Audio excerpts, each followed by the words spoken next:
Buenas tardes. Buenas tardes, señoras y señores. Feliz año.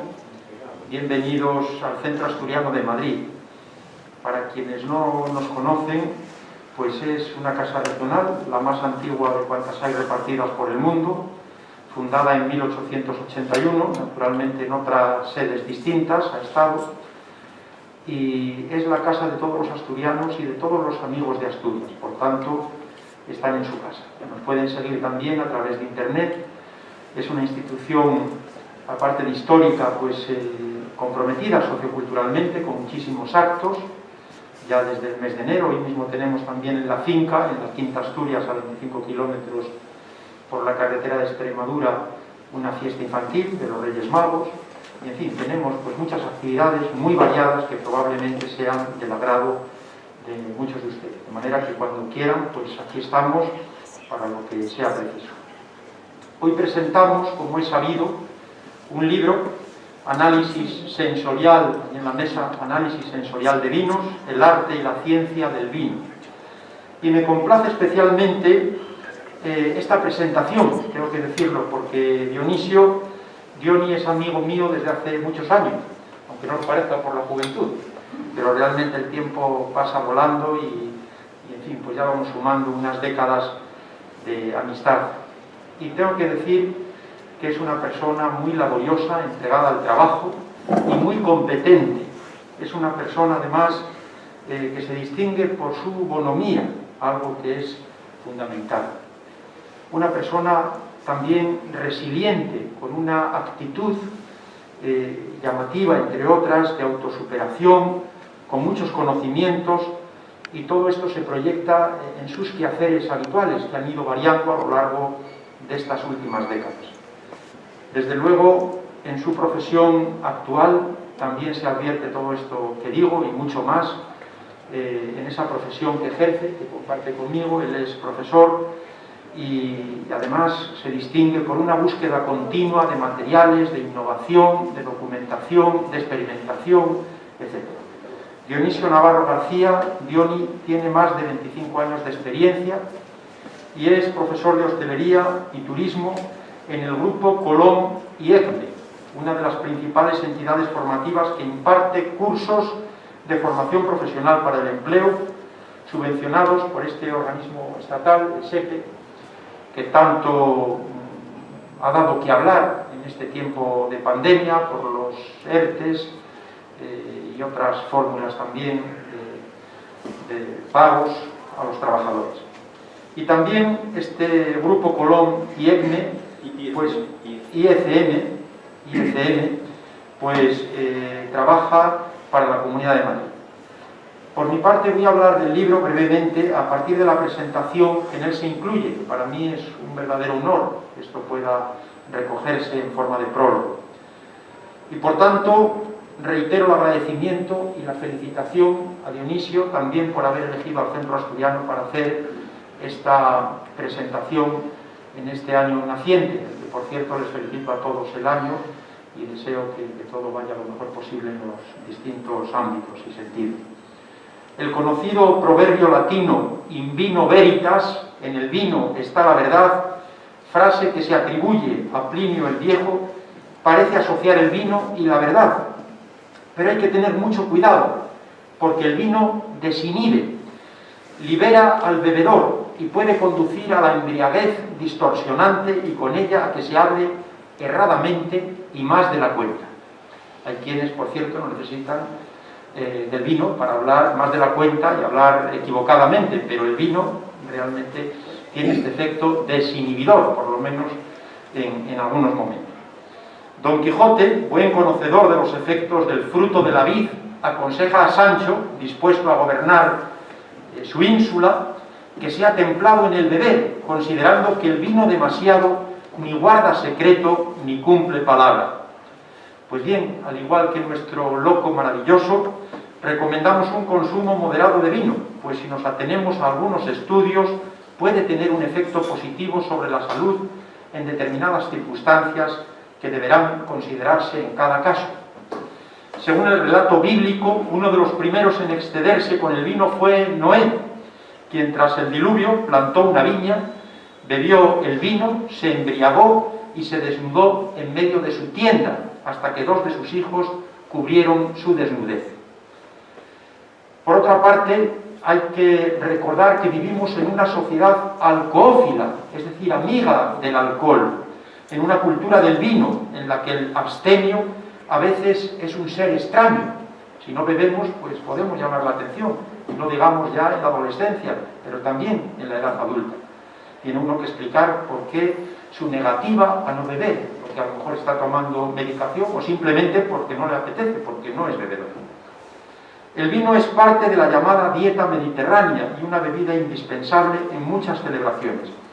Cada vez más personas muestran interés por el vino, que adquiere creciente importancia.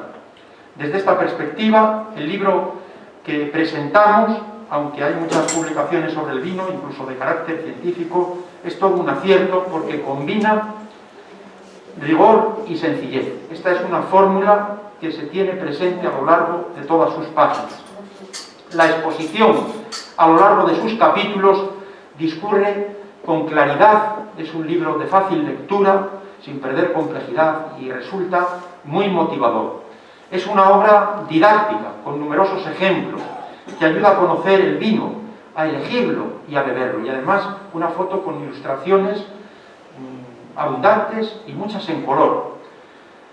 El destinatario de este libro, que rebasa el terreno técnico, es un público muy amplio. Dionisio, conocido por los romanos como Baco, era en la mitología griega el dios del vino. Y entre nosotros, el homónimo autor de esta obra, aquí a mi derecha, adquiere también un carácter divino, primoroso, por su excelencia en abordar tantos aspectos sobre el vino que, a buen seguro, nos harán disfrutarlo todavía más.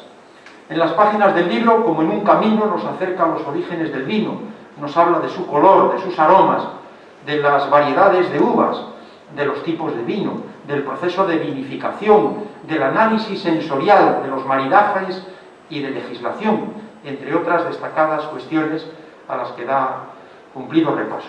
Por tanto, en el libro combina aspectos técnicos, hedónicos, es decir, relativos al placer que nos proporciona, sociales también, el vino tiene un beneficio social cuando se bebe con moderación, y gastronómicos, que hablan de tradiciones y de posibilidades, de calidad y de consumo, de encuentros y por supuesto de consumo. Un libro que en todo su recorrido habla de vino y que enciende nuestros sentidos. Por tanto, yo brindo por el libro, brindo también por su autor y les animo encarecidamente a que lo lean. Nada más y muchas gracias.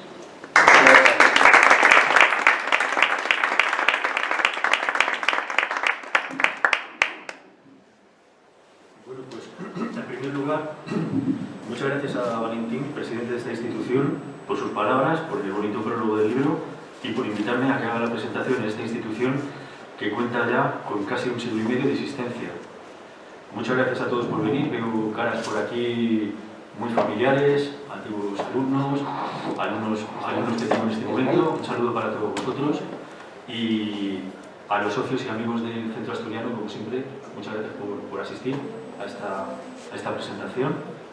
Y bueno, quiero comenzar esta presentación con una autocita que se encuentra en las primeras páginas del libro y que dice lo siguiente: el análisis sensorial de un vino nos permite comprender su química, conocer su historia y valorar sus cualidades. Los estímulos que proporciona son interpretados por nuestros sentidos, maestros de colores, aromas, sabores y texturas. Una copa de vino está llena de secretos, pero no encierra ningún misterio para ellos. Menuda herramienta que tenemos en nuestros sentidos, que no nos damos cuenta, pero menuda herramienta que tenemos ahí, Nuestros sentidos son la puerta de entrada de las sensaciones y las sensaciones la antesala de las emociones. Cuando una emoción positiva está asociada a un recuerdo, todos queremos volver a experimentarla. Esa es la magia del vino y el secreto de una buena compañía. El cerebro es el único lugar del universo que se sepa en el que somos capaces de viajar en el tiempo. Cuando hay una emoción que está ligada a un recuerdo, automáticamente te puedes desplazar a ese momento que tú has vivido y recordarlo y rememorarlo. Y da igual que hayan pasado 20 años, 30 años, 40 años o lo que sea. Ocurre aquí un fenómeno que quiero comentar. Y es que, aunque esas experiencias que hemos vivido hace ya a lo mejor 10, 20 años o 30 años, intentemos rememorarlas, como no se da el mismo ambiente de compañía depende de tantos factores, igual no vamos a recibir los mismos estímulos ni las mismas sensaciones que recibimos en aquel momento en el que tuvimos esas sensaciones tan agradables, ¿no? Entonces, el querer rememorarlas no quiere decir que las vayamos a sentir de la misma manera, con la misma intensidad, pero en el simple hecho de querer rememorarlas, pues está el misterio de todo esto, ¿no? Bueno, ¿cómo surgió la idea de escribir este libro? Quería escribir un libro que fuera fácilmente entendible por cualquier persona. Cuando escribo, lo primero que hago es fijarme en si yo lo entiendo. Entonces, si yo lo entiendo, pienso que la mayoría de las personas lo van a entender. Lo que si escribo y veo que hay algo que no es claramente comprensible, me paro y me puedo tirar 3-4 días hasta que vuelvo otra vez a escribir para volver a retomarlo y hacer algo que sea entendible para todo el mundo. No solamente para las personas que entienden o que saben de vino, ¿vale? O que dicen que entienden y que saben de vino, que también ocurre, ¿vale? Entonces, quería escribir un libro que fuera fácilmente entendible y lo que ha sido con este libro ha sido establecer una secuencia lógica sencilla. Para ello he incorporado gran cantidad de recursos de aprendizaje, todos ellos relacionados de alguna manera con el mundo del vino. Creo que eso es lo que diferencia este libro de otros libros de la misma temática, ¿no? No me limito únicamente a hablar del cultivo de la vid, de cuidados fitosanitarios, de ampelografía, o sea, del tipo de uva, o de los procesos de elaboración del vino, sino que además acompaño el libro, cada capítulo o cada parte que yo creo que es importante reforzarla, pues con algún estudio, alguna investigación científica, algo relacionado con la historia del arte, arqueología, etcétera, ¿no? Voy a comenzar hablando de los capítulos que componen el libro y después les voy a enumerar los distintos recursos pedagógicos que he ido añadiendo, ¿vale? Hay una cosa que está clara, y es que la simple lectura por la lectura no es motivadora si no introducimos algún elemento dentro de la lectura que dinamiza lo que estamos escribiendo, ¿no? Entonces, ahí ya no solamente es literatura, sino que también es pedagogía y también es dinamización de la lectura, para que la persona que lea siga tratando de avanzar y de entender, ¿no? los contenidos, ¿no? Entonces, vamos a comenzar por... bueno, se me ha olvidado un agradecimiento. Mi agradecimiento a Piero, porque nos ha ayudado con el tema de que si no, no sería posible haber proyectado esto aquí. Muchas gracias, ¿vale? Bueno, empezamos por el capítulo 1, que es la vitis vinífera y el espacio agrario, ¿no? Y me voy a parar aquí un segundillo en una cosa que, aunque no lo he incluido en el libro, pero me arrepiento un poco de no haberlo incluido, pero lo voy a comentar aquí, y es el tema de la plaga de filosera que tuvimos en el siglo XIX, ¿no? Que arruinó casi todas las cosechas, bueno, arruinó todas las cosechas en España y en Europa, ¿no? Es una plaga que nos vino de Estados Unidos y que destruyó las cosechas. Y entonces me estoy acordando ahora de esto porque siempre detrás de toda catástrofe hay personas que solamente ven la falta de oportunidades. Sin embargo, hay otras personas que ven oportunidades donde está el desastre, ¿no? Bueno, pues cuando pasó la plaga de filosera en el siglo XIX, no fue un siglo muy agradable, que digamos, y encima nos vino esto en Europa, y fue una oportunidad. Supuso una oportunidad para Europa porque se empezaron a hacer las cosas bien, ¿no? Y a partir de ahí es cuando se empieza a desarrollar la viticultura tal y como la conocemos ahora, dando las garantías al consumidor que da hoy en día, ¿verdad? Bueno, el capítulo 1 es la vitis vinífera y el espacio agrario. En este primer capítulo lo que se desarrolla es qué es la vid, qué es la vitis vinífera, cómo debe ser el suelo, en el que las condiciones que tiene que tener el suelo de aireación, el perfil del suelo, etc., para que la uva finalmente sea rentable, ¿no? Para que sea productiva, ¿no? Cómo se debe de cuidar la uva, etcétera, ¿no? En el segundo capítulo hablamos de las sustancias colorantes del vino, ¿no? Es decir, cuando hacemos vino, me gusta ver el vino, cuando se habla de la elaboración del vino, a mí me gusta hablar del vino como si fuera un plato cocinado, en el que tú vas añadiendo todos los ingredientes a ese plato y al final dices, uy, qué rico, ¿cómo está este plato, verdad? Bueno, pues eso es lo mismo que pasa con el vino, lo que pasa que el vino no es una cosa que sea en cuestión de media hora o en cuestión de una hora. Es una cosa que lleva un proceso bastante largo, ¿no? El primero es el cultivo de la vid, los cuidados que hay que tener con la vid. Ahora ya la tecnología ya estaba asociada al tema de la vid por el tema del riego, ¿no? De los sistemas de riego. Pero ahora, por ejemplo, pues también tenemos estos drones que vuelan, que también permiten identificar aquellas partes del viñedo que necesitan más cuidado que otras, ¿no? Y eso también es una cosa buena, ¿no? Entonces, las sustancias colorantes del vino, como me imagino que todos ustedes ya sabrán, se encuentran en la piel externa, en el rellejo de la uva, ¿verdad?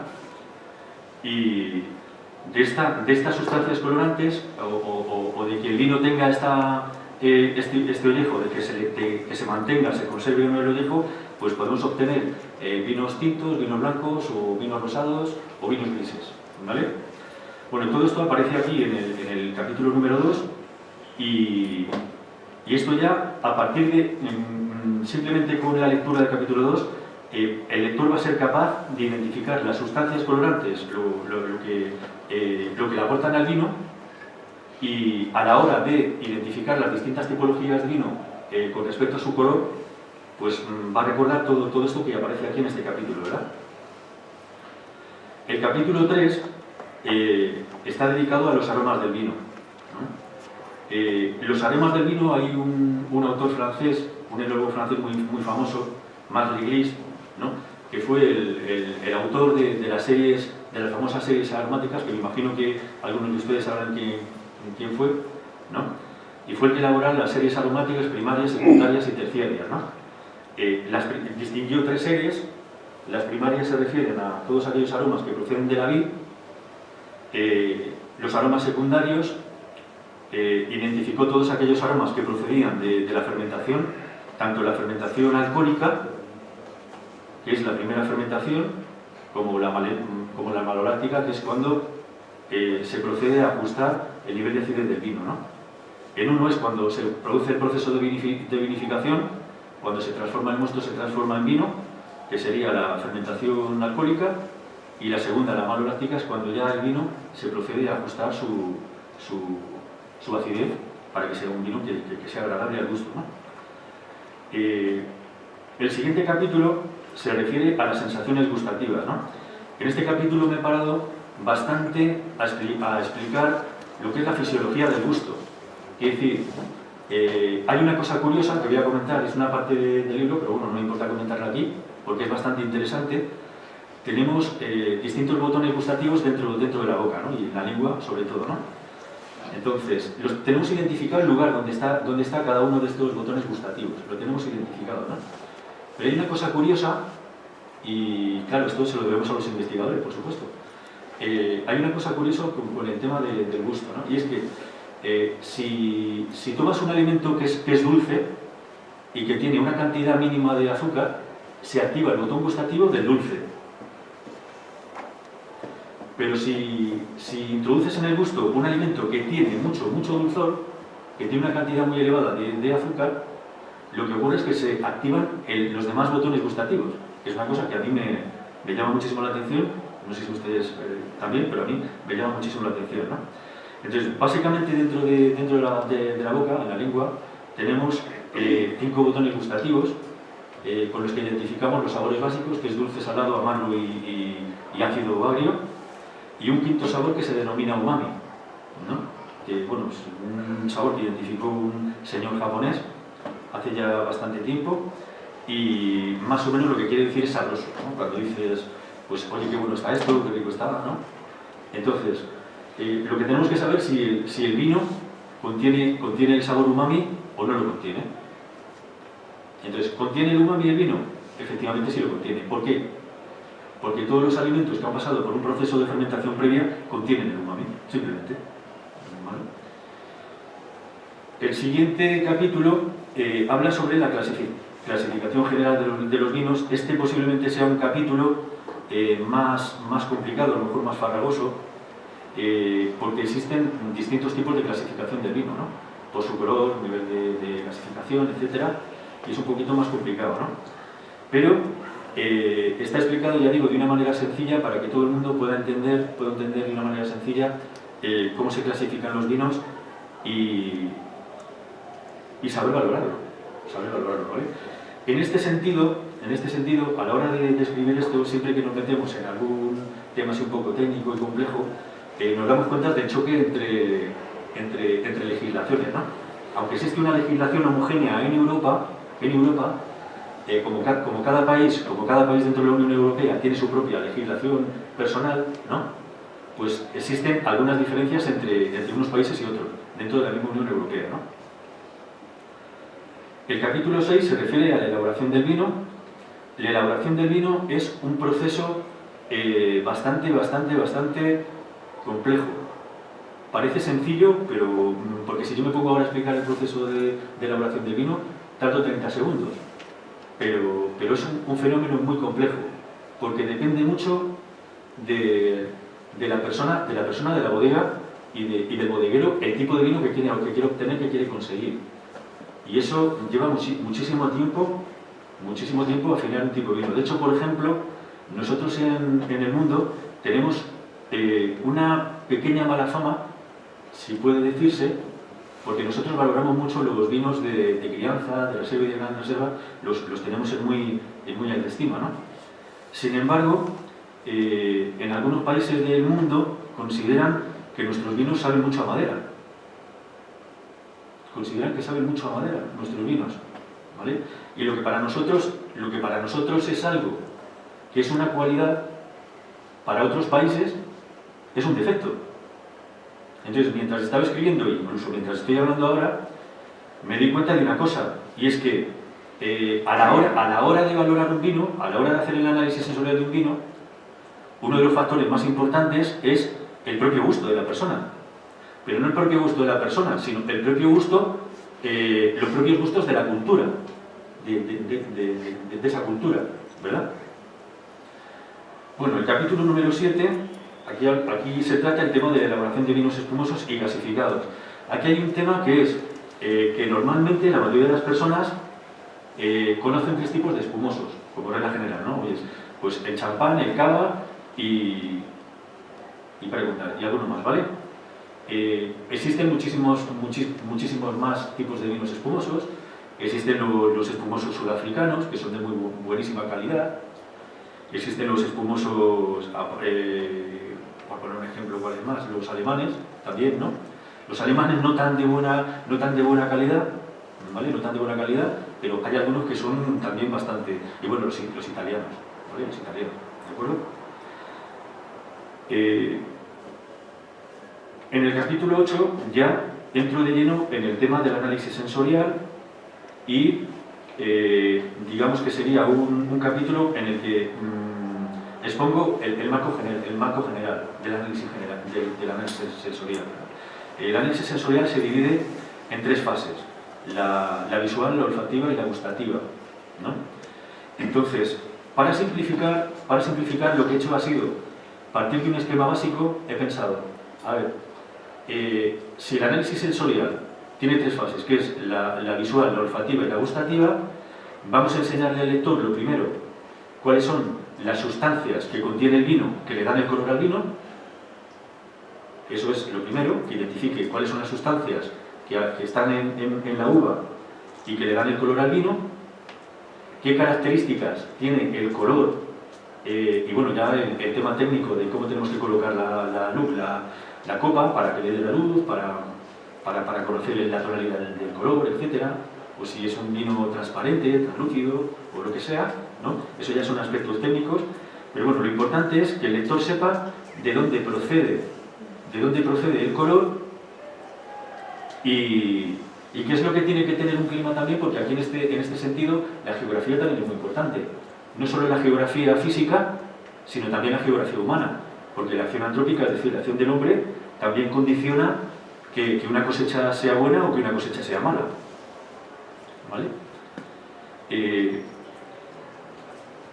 Los siguientes capítulos, aquí ya me paro a hablar de la fase visual, de la fase olfativa y de la fase gustativa.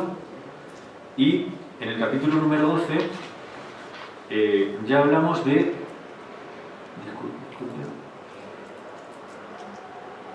En el capítulo número 12 ya me centro un poco en la calidad del vino de una manera, y las indicaciones geográficas, pero de una manera somera, no de una manera muy...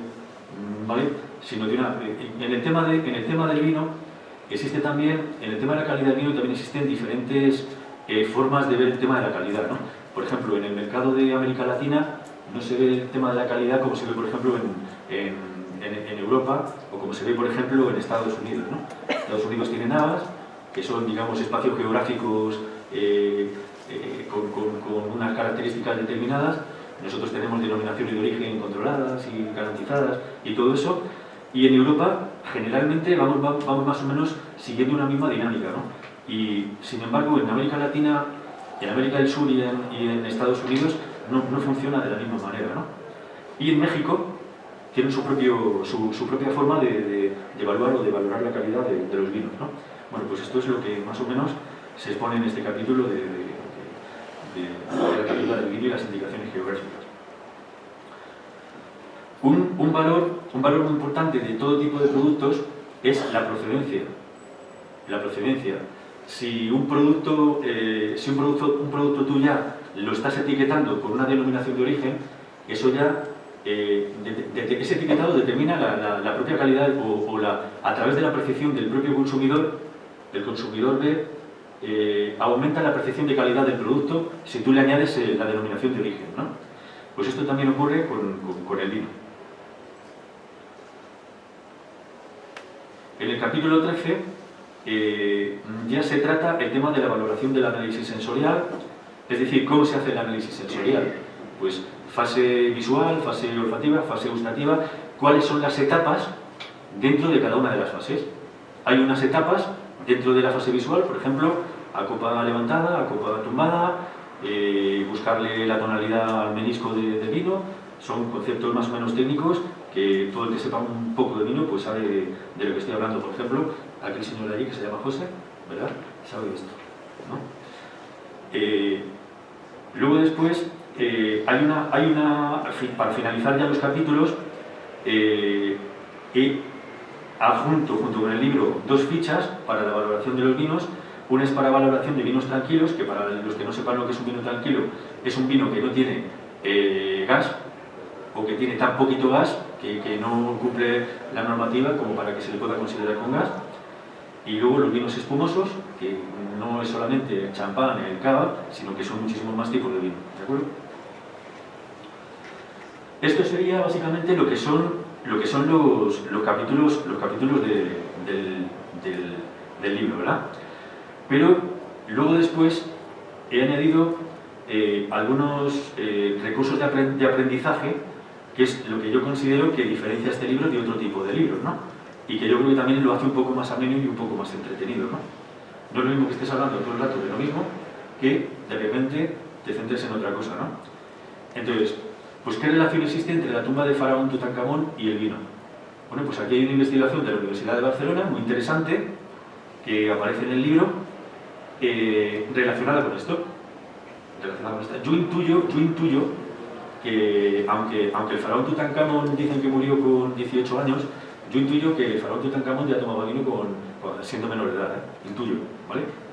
Intuyo. Entonces, lo que he hecho en esta parte del libro, lo que hago es, por ejemplo, en el caso de Faraón Tutankamón, pues existe algo relacionado con el mundo del vino y con la tumba del faraón y el descubrimiento de la tumba de Tutankamón, que dicho sea de paso, el mérito de todo esto, ¿quién lo tiene? Pues Lord Carnarvon y el descubridor de la tumba, ¿no? del faraón, ¿verdad? Porque al pobrecillo no le dio tiempo de hacer mucho, ¿verdad? Bueno, el siguiente recurso, el anterior recurso está relacionado con el color del vino y en este caso hay aquí un cierto misterio detrás del cuadro este de la Última Cena de Leonardo da Vinci, ¿no? Entonces, este cuadro lo puedes mirar de mil maneras diferentes y encontrarle mil lecturas diferentes. De hecho, si se ponen algún día a observar, la bibliografía sobre el tema este es abundante, artículos, libros, publicaciones, de todo tipo, es abundante, ¿no? Pero a mí lo que me llama la atención de este cuadro, por lo que me he parado yo en ello, es no por la simbología, que también, sino porque en este cuadro hay algo relacionado con el vino que es muy interesante. Es más, en este cuadro hay una cosa que es muy interesante, no solamente relacionada con eso, con el simbolismo, sino también relacionado con algunos ingredientes relacionados con la propia liturgia de la religión, que es muy curioso, ¿vale? Entonces, aquí digamos que según va recorriendo el libro los aspectos técnicos, pues de repente hago una pequeña parada, me centro en hablar un poco de lo que es la Última Cena y cuento algunas anécdotas históricas, que son históricas y son reales, sobre el tema este de la Última Cena.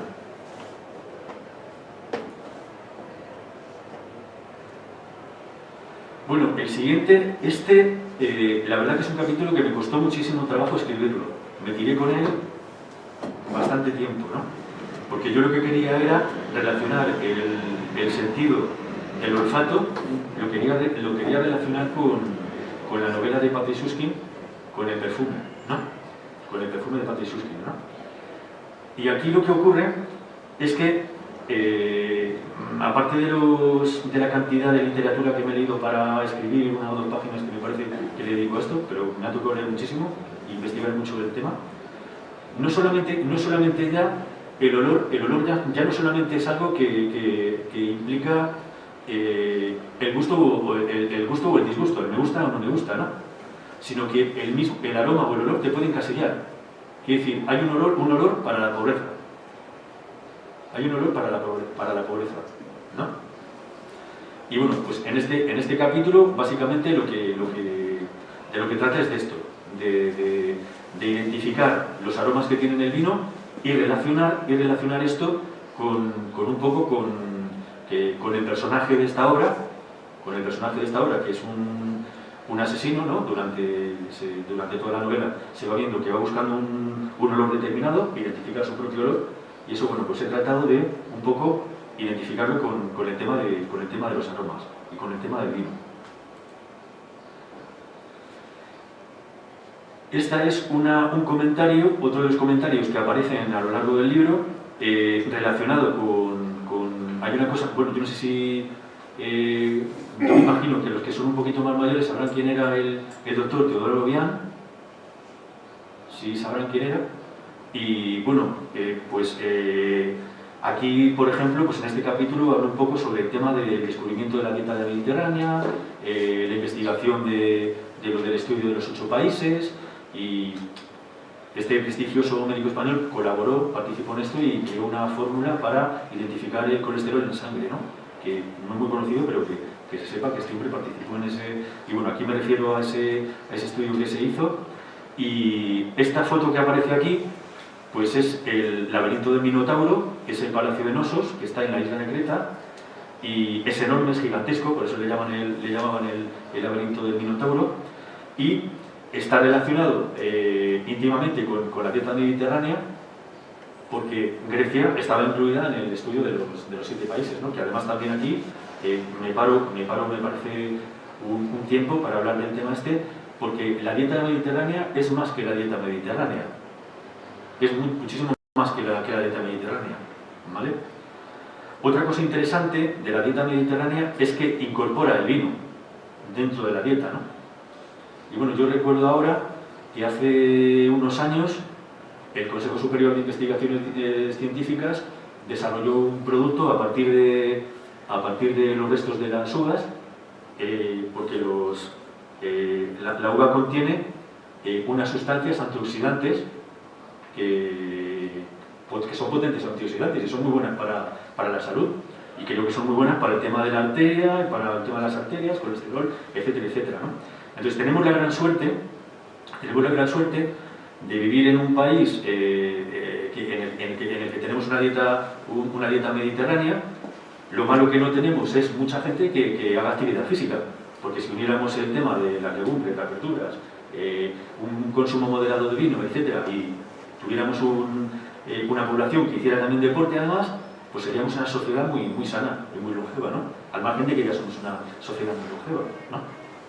Afortunadamente para nosotros, ¿no? Otra de las cosas que he incorporado en este libro, y que creo que, porque yo he leído muchos libros, pero nunca creo, no me acuerdo de haber leído ninguno que lo incorpore, son experiencias sensoriales. Es decir, la uva tiene un montón de sustancias en su interior que son los ingredientes del vino. Es decir, en la parte exterior de la uva, en el ollejo, ahí tenemos levaduras que se van asentando, autóctonas o levaduras que ya tiene la uva de por sí, ¿no? Y luego después pues tenemos los azúcares que se van a transformar, luego después en la fermentación alcohólica, se van a transformar en alcohol, los polifenoles, los taninos, los antocianos, y cada una de estas sustancias pues le va a dar al vino una serie de características que luego nosotros vamos a saber apreciar en la copa. Entonces, aquí yo veo que hay mucho... No sé si ustedes han conocido o conocen el cuento del emperador, del traje del emperador. ¿Lo conocen? ¿El cuento del traje del emperador? Bueno, pues el cuento del traje del emperador básicamente es un estafador que llega a un reino y llega a este reino y le dice al emperador que le va a hacer el mejor traje del mundo. Claro, le cobra muchísimo dinero a cambio de que le haga el traje, ¿no? Entonces, el estafador lo que hacía era que decía que estaba haciendo el traje con un hilo invisible. Que estaba haciendo el traje con un hilo invisible, ¿no? Entonces, ya llegó un momento que el emperador se tuvo que poner el traje, y al ponerse el traje, ¿cómo iba el emperador? Desnudo. Desnudo iba, ¿no? Entonces, iba por la calle, estaban todos los cortesanos por allí, bien, bien, aplaudiéndole al emperador, ¿no? Y solamente un niño fue capaz de decir la verdad. Y le dijo, el emperador va desnudo, ¿no? Los demás estaban viendo lo mismo que el niño, pero ninguno se atrevía a decir que el emperador estaba desnudo, ¿no? Pues yo sí me voy a atrever a decir que dentro de este sector, dentro de este mundo, hay mucho de este tipo, ¿no? Partiendo de la base de que no se puede aprender simplemente con una copa de vino en la mano. O sea, para aprender y para saber de vinos, esto exige algo mucho más profundo, que te pongan una copa de vino en la mano y que te digan, esto es un Rioja, un Ribera del Duero, este es un Riesling, o es un vino sudafricano, lo que sea. No. Para eso hay que saber, primero, identificar cuáles son aquellas sustancias que están en la uva, por qué tienen esas sustancias, qué tiene que ver el sol, qué tiene que ver la aireación, por qué las vides tienen que estar, hay que podarlas, por qué hay que ponerlas en vaso o en espaldera. Hay que saber todo eso. Y también hay que saber los procesos de calidad. A ver, ¿qué tiene que haber para que un vino tenga calidad o no tenga calidad? O sea, es verdad que en España tenemos vinos muy buenos, pero nadie dice que tenemos vinos muy malos también. Tenemos vinos muy buenos, pero es que también tenemos vinos muy malos, ¿vale? Al cierre del ejercicio 2021, creo recordar que España ya se situaba como el máximo exportador mundial de vino. Es así, ¿no, José? Era en primer lugar España, en segundo lugar Italia y en tercer lugar Francia. Ahora, vamos a ver una cosa. Si España es el máximo exportador, debería de ganar más dinero que el resto de países, ¿es así o no? ¿Cuál es el país que más gana? Francia. ¿Por qué? ¿Por qué? Tiene mejor vino. No siempre. No siempre tienen mejor vino. Es verdad que sí, que tienen muy buenos vinos, buenísimos. De hecho, algunos de los mejores vinos de las bodegas son franceses y de más de 60 años, ¿vale? Eso es cierto. Pero tenemos vinos muy buenos y para competir en un mercado como en el que vivimos hay que tener en cuenta que la tasa mundial de vino entre España, Italia y Francia, ahí hay un 53%, si no me equivoco. Allá vamos a hablar de 53, más o menos, si no me equivoco, ahora mismo. Un 53 ya está bien, ¿eh? Tres países de la Unión Europea y exportan más del 50% de la producción mundial. Eso quiere decir mucho, ¿no? ¿Verdad? Quiere decir mucho a nuestro favor. Sin embargo, lo que adolece mucho, en nuestro país es de una falta de educación en saber vender, en sabernos vender fuera, ¿verdad? Falta eso. O sea, tenemos un producto, somos una potencia en un montón de cosas y la mayoría de los españoles no lo saben. Somos una potencia en un montón de cosas, pero la mayoría de la gente no lo sabe, ¿no? Por ejemplo, nuestro aceite, creo que lo están etiquetando por ahí ahora, no quiero decir dónde, pues acaso meto la pata, pero creo que lo están etiquetando fuera como que es de algún país, si es así, ¿verdad? Entonces, ¿qué decir? Somos una potencia mundial en muchas cosas, pero nosotros no sabemos apreciar lo que tenemos en nuestra propia casa. Por lo tanto, si no sabes apreciarlo, ¿cómo vas a saber venderlo? ¿Cómo vas a saber venderlo? Entonces, ¿en esto quién nos gana la partida? Pues nos la gana de sobra Estados Unidos. Pero a todos los países de Europa nunca vamos a llegar a ese nivel de competitividad con la mentalidad que tenemos, porque tiene que haber un cambio de mentalidad cultural. Y en el momento que existe ese cambio de mentalidad cultural, digamos que podremos conseguir todo lo que queramos como país, o nuestras empresas, ¿no? Se volverán muchísimo más competitivas, ¿vale? Entonces, volviendo de nuevo al tema de las experiencias sensoriales, hay que saber, no porque una persona le pongas una copa en la mano y le digas haz esto, haz aquello. Ahora se habla de microcartas, se hablan de cartas virtuales y bueno, lo que hay que saber es vivir el campo. Hay que vivir el campo y hay que saber lo que es una uva, hay que saber para que la uva tenga ese tamaño que es lo que tiene que tener, hay que saber que si no recibe no sé cuántas horas de insolación diarias no va a tener la carga de azúcar necesaria para luego después sacarle, vinificarlo adecuadamente, etcétera, etcétera, etcétera. Todo eso hay que saberlo. Y eso pues se hace probando uvas y experimentando con uvas. Y una vez que tú ya sabes eso, ya puedes dar el paso a lo siguiente. Pero lo que no puedes es coger de primeras una copa en la mano y creer que vas a ser un entendido de vino. Entonces, por esto era la metáfora que les contaba yo del tema del traje del emperador, para que se den cuenta de que dentro de este mundo hay mucho de esto, ¿no?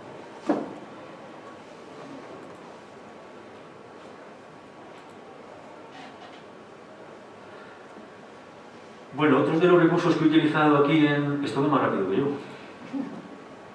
A ver. Vale, ahora.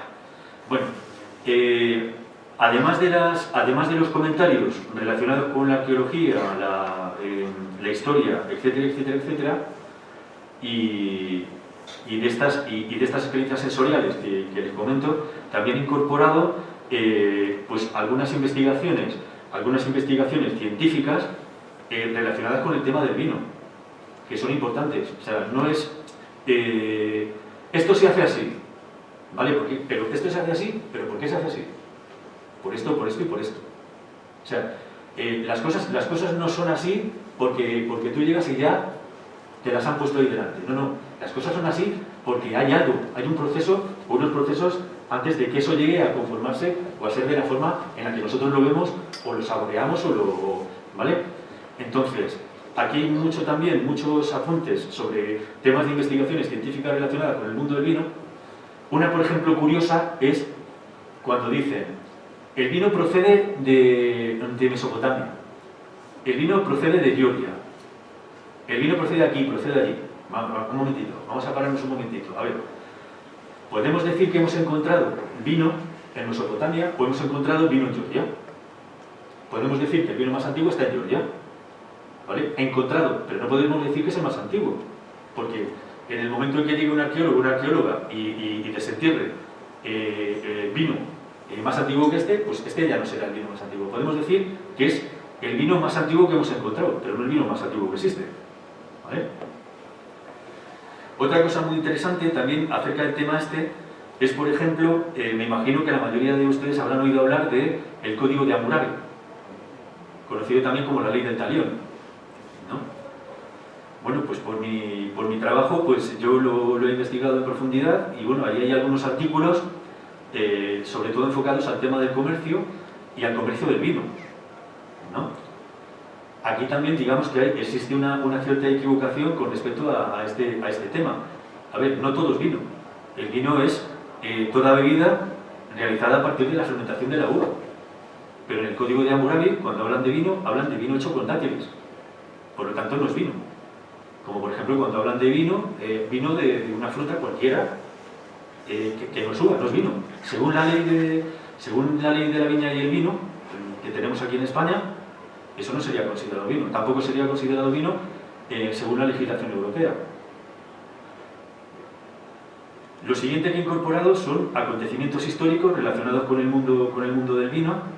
Pues, por ejemplo, hay curiosidades, por ejemplo, relacionadas con el mundo del vino, relacionadas con el Antiguo Egipto, relacionadas con Grecia, relacionadas con el Renacimiento, con el Cinquecento, y ahí hay muchas anécdotas históricas. A mí me gusta mucho, sobre todo la de Tutankamón me gusta mucho, pero la que más me gusta es la de Leonardo da Vinci, la de la Última Cena. Porque es que la de la Última Cena es que hay ahí algo extrañísimo en ese cuadro. Hay algo extrañísimo que se nos escapa a la mayoría de la gente que lo hemos mirado con otros ojos, pero ahí hay muchísimo, tiene muchísimo ese cuadro, muchísimo que decir, ¿vale? Otra de las cosas que también he incorporado aquí y que le he incorporado porque es una cosa que a mí me molesta muchísimo, es cuando, por ejemplo, encuentras una palabra técnica y eso a mí no me gusta, ¿no? No me gusta que una persona cuando lee se encuentre de repente una palabra extraña que no entiende y no puede continuar con la lectura hasta que no entiende qué significa esa palabra, ¿no? Entonces lo que he hecho para que sea más entretenido, más ameno y yo creo que más divertido, lo que he hecho ha sido meter fotografías que acompañan una definición, ¿no? Pues por ejemplo, a ver, si por ejemplo hablo de lo viejo, pues por ejemplo acompaño una fotografía de una uva y señalo la parte de fuera de lo viejo y digo, el viejo es la piel externa de la uva que envuelve ¿vale? Y una definición, ¿vale? Pero siempre acompañada de una fotografía para que no todo sean palabras, sino que sean también imágenes y sea mucho más sencillo, ¿vale?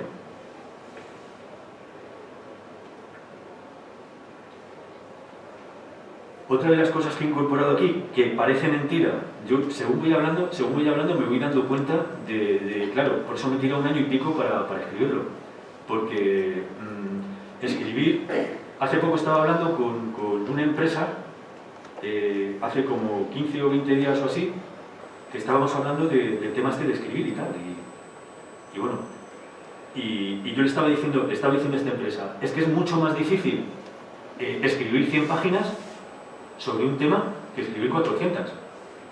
Porque si tú te pones a redundar, te pones a darle vueltas al tema, escribes 400, 500 o 600 páginas. Pero escribir lo que de verdad es importante, eso lleva muchísimo trabajo. Y eso es lo que me ha pasado a mí con este libro. Que aparentemente son 152 páginas, me parece, o algo así, pero es que a veces me he dado cuenta por el archivo que yo tengo en mi casa, que un solo capítulo a lo mejor me hubiera llevado, podría haber escrito a lo mejor un libro con 2 capítulos. Entonces, lo que tiene este libro es un trabajo muy intenso de reducir, de quitar todo lo que no sirve, de quitar lo que no sirve para nada y dejar lo que de verdad sí sirve, lo que es importante, ¿vale? Bueno, en esta parte de este recurso pedagógico que he utilizado es la explicación paso a paso de la fase visual, del análisis sensorial y el vocabulario específico. Es decir, sí, ya sé las sustancias que tiene el vino, ya sé los tipos de vino que hay, ya sé hacer la fase visual, la sé hacer, vale. Y ahora, ¿de qué manera comunico yo lo que yo sé? ¿Cómo lo comunico? ¿De qué manera para que el cliente... Yo no puedo decir, uy, qué rico estaba... A mí me pasó una vez con un alumno mío, ¿no? Que le dije, Ya agotó todo lo que puede decir de vino y ya me dice, ¿me puedes decir algo más del vino? Y me dice, pues que es muy bonito.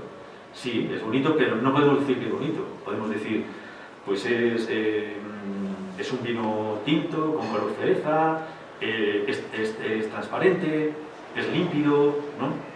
Es turbio, lo que sea, podemos decirlo, pero siempre con un lenguaje, digamos, dentro de lo técnico y dentro de lo profesional, ¿no? Pues eso es lo que abarca esta parte lo que abarcaría esta parte, ¿no?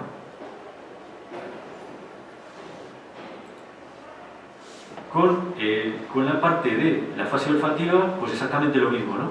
La fase olfativa, explicación de la fase olfativa, explicación de las series aromáticas de Mas-Leglise, de las series primarias, secundarias, terciarias, de dónde viene cada aroma, a qué huele cada aroma, cómo podemos identificar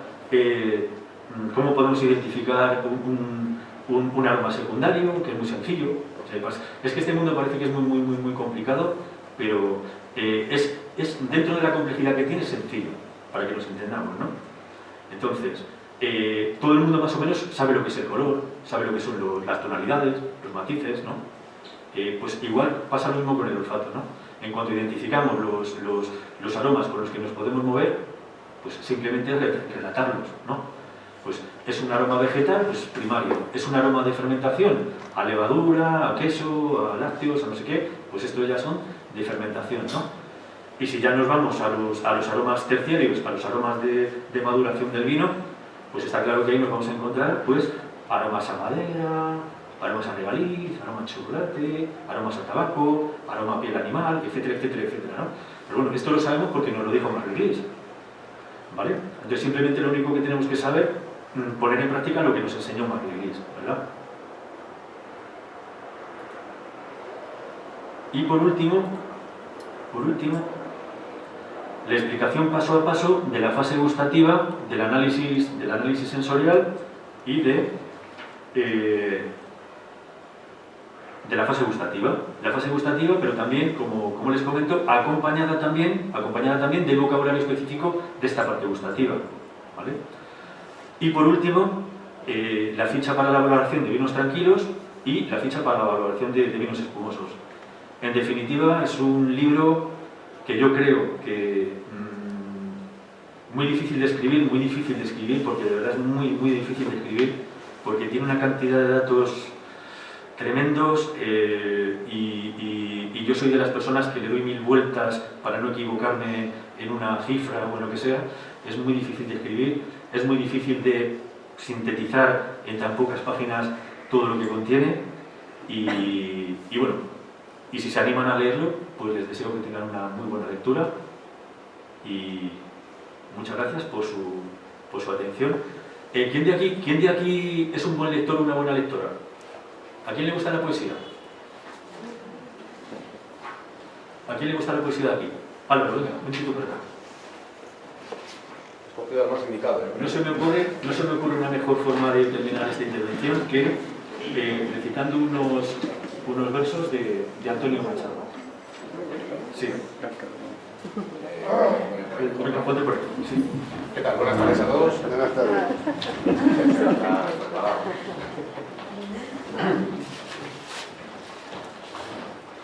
Nada importa, ya que el vino de oro rebose de su copa cristalina, o el agrio zumo enturbie el puro vaso. Tú sabes las secretas galerías del alma, los caminos del sueño y la tarde tranquila donde van a morir. Allí te aguardan. Las hadas silenciosas de la vida y hacia un jardín de eterna primavera te llevarán un día. Bueno, pues eso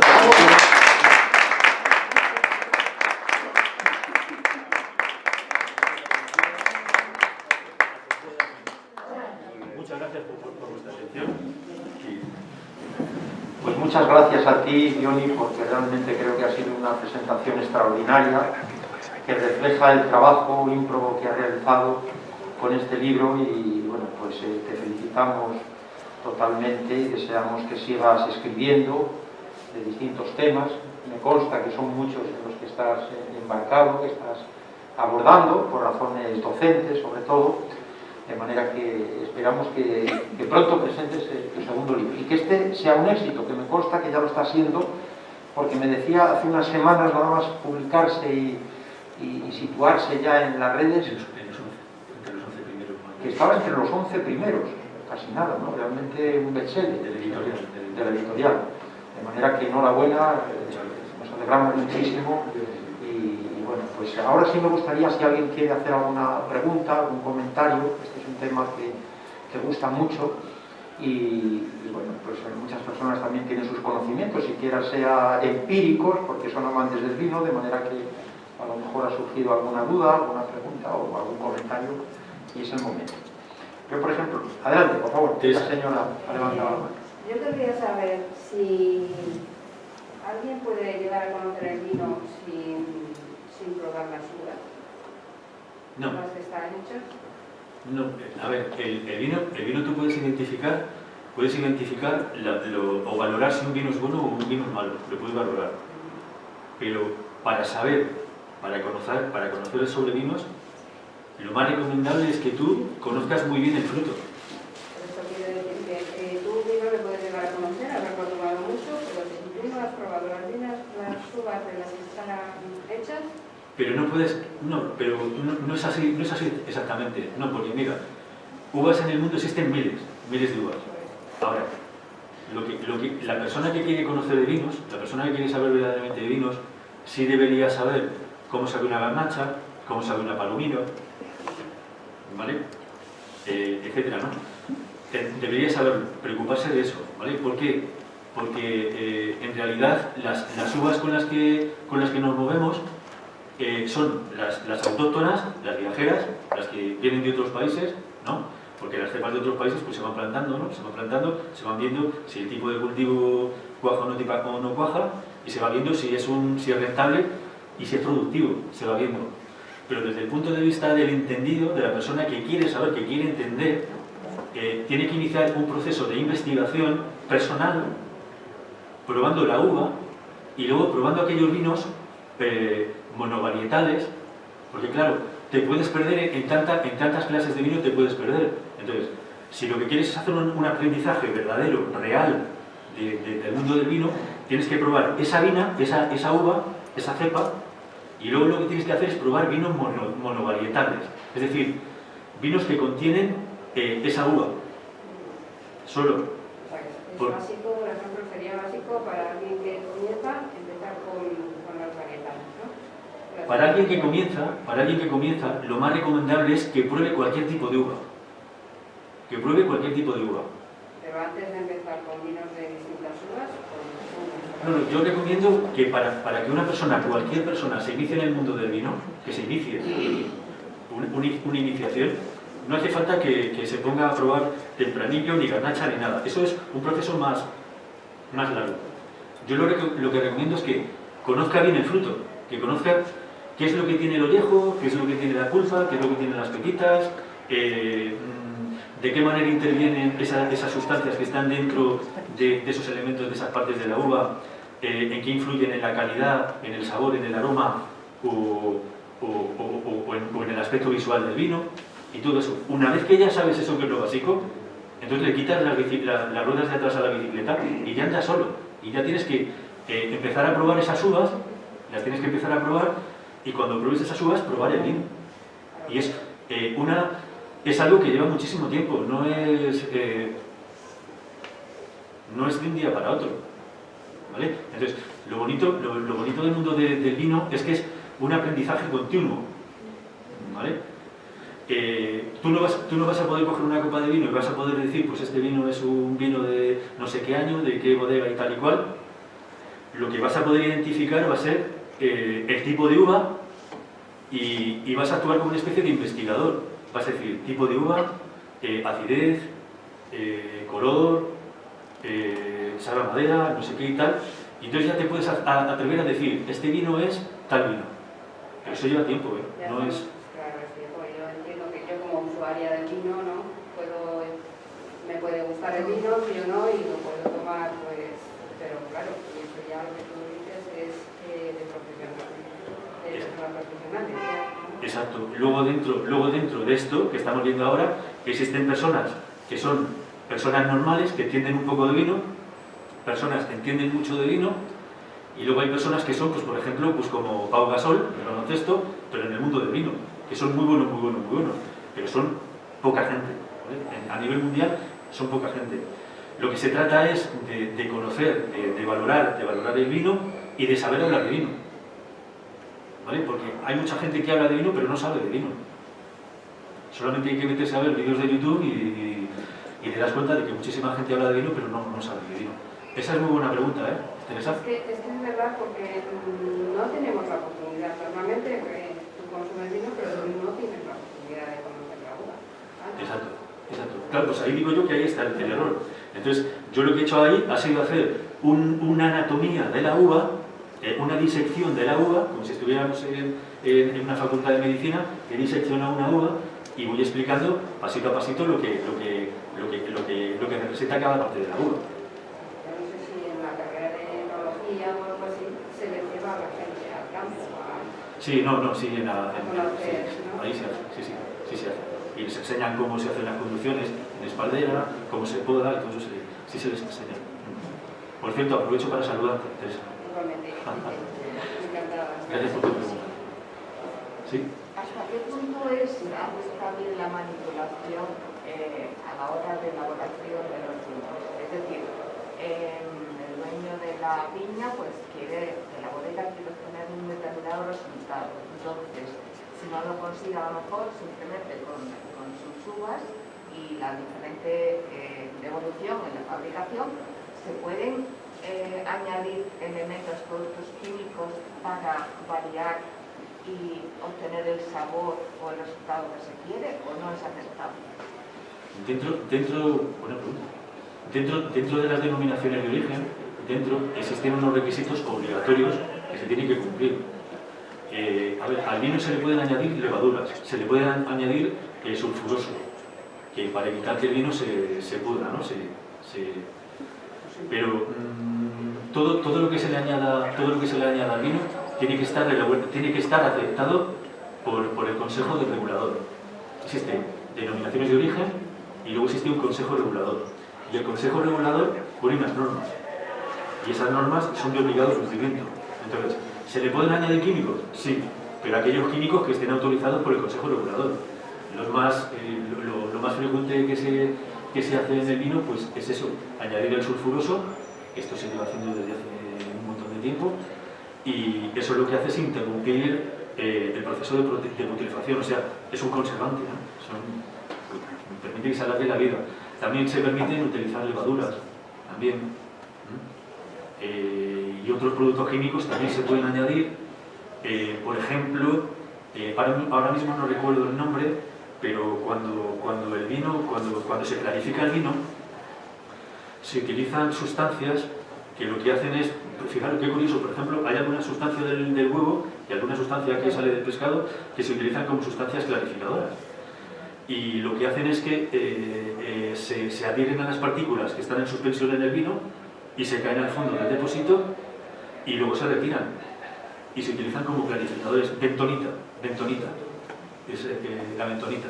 La bentonita la utilizan en ese sentido, ¿no? Pero se utilizan otras muchas cosas más, y lo que hacen es eso, que se adhieren al... tú tienes un tanque de fermentación, un depósito de fermentación, y lo normal es que todo lo que está en suspensión se caiga abajo por gravedad, es lo lógico.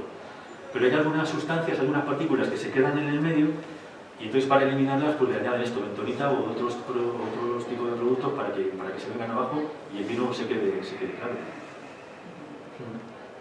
Pero vamos, el vino, yo ya sé por dónde viene la pregunta, podéis tomar el vino con total tranquilidad que ¿vale? Es muy sano, no tiene pero realmente hay un organismo que regula, que controla y que inspecciona. Sí, el Consejo Regulador, aparte de que aquí tenemos las autoridades sanitarias que también controlan todo este tipo de cosas.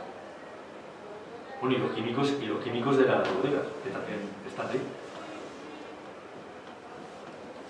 No sé, ¿alguna otra pregunta? ¿No queréis decir nada del vino de Cangas? No.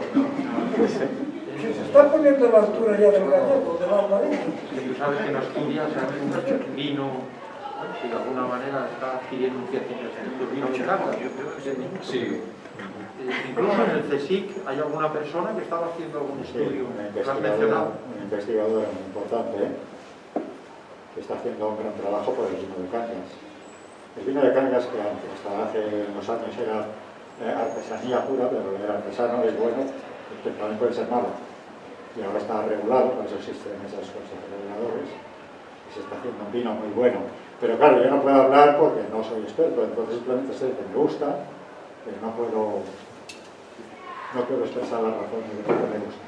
Para que un vino sea bueno, alguien tiene que poner la atención en ese vino y preocuparse de que ese vino salga bien. Por ejemplo, hace unos años el Chacoli era un vino que no se tenía prácticamente en cuenta, ¿no? Y ahora es un vino que se tiene bastante en cuenta y que se está vendiendo bastante bien, exportando bastante bien. Por lo tanto, veremos a ver qué es lo que pasa con eso. Yo estaré pendiente. Pues muchas gracias. No sé si alguien más quiere hacer alguna pregunta, algún otro comentario. Bueno, sí, la señora. ¿El volado de las viñas se considera no ecológico? ¿Perdón? Para los vinos ecológicos, si se tratan las viñas, no se considera... Para que un vino sea ecológico, para que un vino sea ecológico no deberían de utilizarse productos químicos, ni para tratamientos fitosanitarios, ni durante el proceso de... Si no sería un fraude, entiendo, un fraude de ley. La clara de huevo, no que sea esto. Para los... también se consideraría como un... No, porque la clara de huevo es algo natural, o sea, es un producto natural. Claro, la bentonita a lo mejor no. Es más bien como una especie de producto arcilloso, más bien, que se queda adherido a las partículas, pero sí, se considera un... Bueno, muchas gracias. Dionisio ha tenido la generosidad no solo de presentarnos el libro, sino de donarnos un libro al Centro Asturiano, y nosotros, pues con toda humildad, queremos también corresponderte. Yo creo que con esta botella, que es simbólica, desconozco la calidad de la misma, pero sí sé que hacemos este presente desde el Centro Asturiano, y yo como presidente, pues en agradecimiento a habernos elegido, a tus explicaciones, y bueno, para celebrar también, de manera que muy agradecido. Gracias a todos por su presencia.